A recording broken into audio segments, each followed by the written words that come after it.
ইরানের তুরুপের তাস হরমুজ প্রণালীকে এবার নিজেদের অস্ত্র হিসেবে ব্যবহার করছে যুক্তরাষ্ট্র।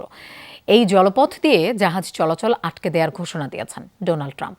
তেল বিক্রির সব পথ বন্ধ করে তেহরানকে অর্থনৈতিক চাপে ফেলতে চায় ওয়াশিংটন।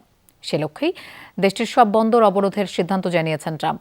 যদিও আইআরজিসির পাল্টা হুঁশিয়ারি, কোনো সামরিক জাহাজ হরমুজ প্রণালীর কাছাকাছি এলে তা যুদ্ধবিরতি লঙ্ঘন হিসেবে বিবেচিত হবে। উস্কানিমূলক পদক্ষেপ কঠোরভাবে মোকাবেলার ঘোষণাও দিয়েছে। ক্লিংকার বেশি থাকলে সিমেন্ট বেশি খাঁটি।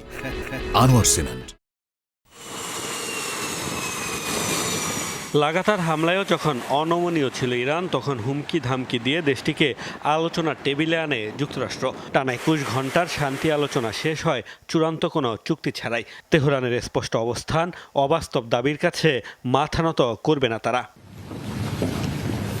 কোনোভাবেই ইরানকে দমাতে না পেরে দেশটিকে নতুনভাবে অর্থনৈতিক চাপে ফেলার উদ্যোগ নিয়েছে যুক্তরাষ্ট্র।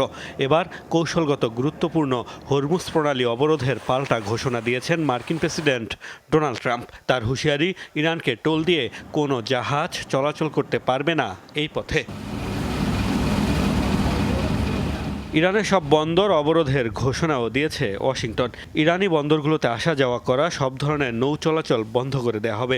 মূলত দেশটির তেল বাণিজ্য বন্ধ করতেই এই পদক্ষেপ মার্কিনীদের। ট্রাম্পের দাবি, অনেক দেশই তার পদক্ষেপে অংশ নিতে চায়। স্থানীয় সময় সকাল 10টা থেকে একটি অবরোধ কার্যকর হচ্ছে। অন্যান্য দেশগুলো কাজ করছে যাতে ইরান তেল বিক্রি করতে না পারে।